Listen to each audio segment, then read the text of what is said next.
So quite naturally, all the various teachings that are useful in some way will invite us to look within. But of course, looking within doesn't mean to look within and look around. You can look around like looking outside and look for things, or look for, if you're spiritually oriented, you can look for God or signs of God. Or you can turn your attention and look within and look in the same way, like you're looking for something. And that kind of looking within is a mistaken idea of what looking within actually means. Because looking within doesn't mean look within and see if you can find something. Looking within doesn't mean see if you can find yourself or something called the truth or the divine or God, as if you were looking around inside for something. Looking within actually means something more like stop. It means stop at the boundary between looking in and looking outside. So looking within really means don't look outside, don't look around. And it also means don't look inside in the sense that you're turning your attention and still looking around inside for objects, because you always find something when you look inside, right?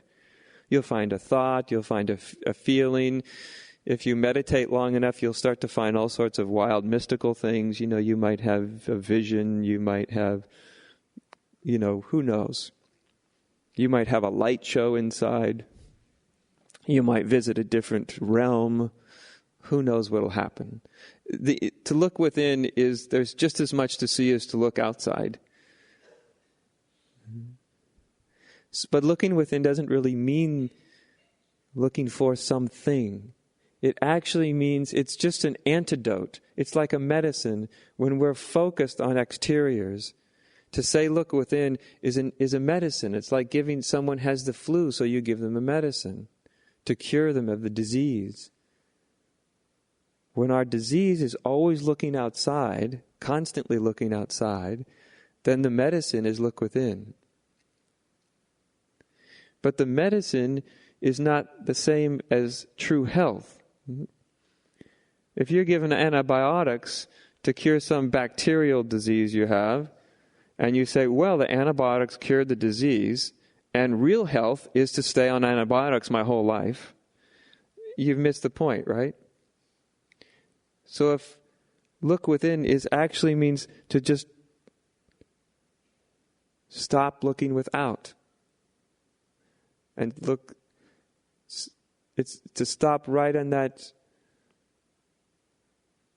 boundary between inside and outside.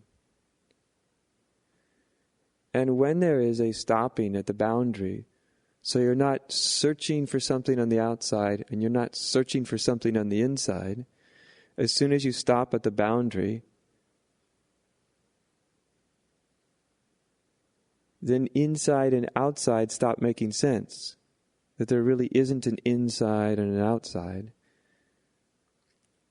If you stop at the perceived boundary of the in and the out, that's what looking within really means. To stop right on the boundary.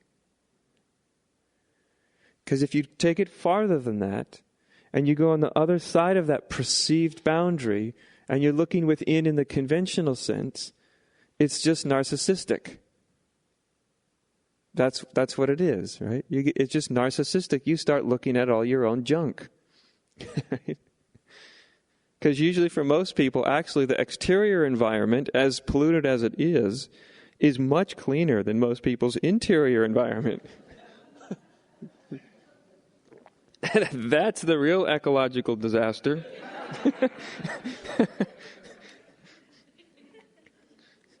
In fact, I imagine if we could ever get that one cleaned up, probably the outward one would clean itself up pretty quickly, right? Because we would quit doing that to the outward one.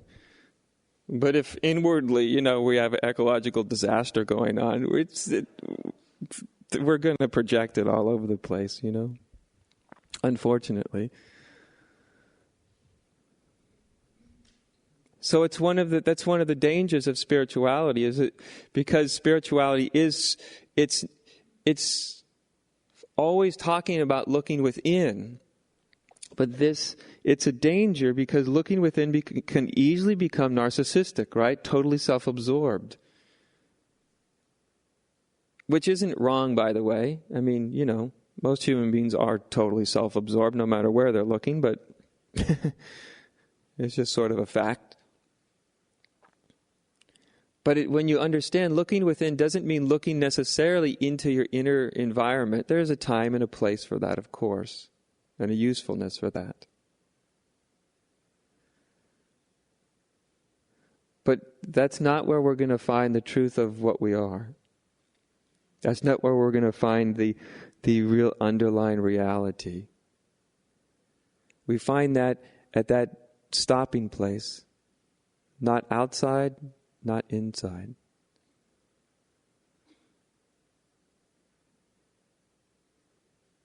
And when we stop at that boundary, perceived boundary, right? There's not really a boundary. There's not really in and out, but as long as our consciousness keeps projecting those experiences, then that's what you'll feel. But right at that boundary, there's a stopping. Probably if the direction was the most concise, it would be don't look outside, don't look inside. Don't look. See, that's what don't seek means. Does that make sense? In a lot of the non-dual traditions, you'll see, don't seek. Let go of seeking, call off the search, all that kind of stuff. What it's really trying to do is get you to that boundary between outer and inner. Don't look outside, don't look inside. Don't seek on the outside, don't seek on the inside. Don't seek. And that's great if you have some actual experience of what that means. Mm-hmm. If it's just something the mind is understanding, then it doesn't have much impact. But don't seek means don't look out, don't look in. Just stop at that perceived boundary between the two. And when there's a stopping there, then that's where we lose our point of reference. Mm-hmm.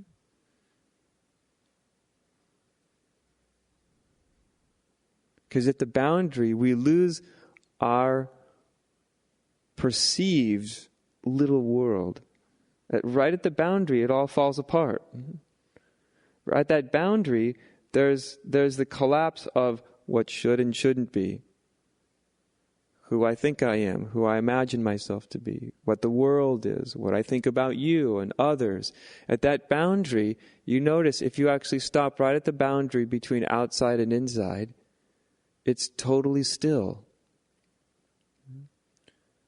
There's no conceptualizing happening there. There's no distortion. And it's right there where the divine light, which is our own being, can reveal itself. Because the divine light is not something we see. It's not being blasted with a white light or the blue pearl or whatever the hell it is. If that happens, the divine light is what perceives that. That's the divine light. Divine light itself can't be perceived as an object in the same way that your eye can't see itself.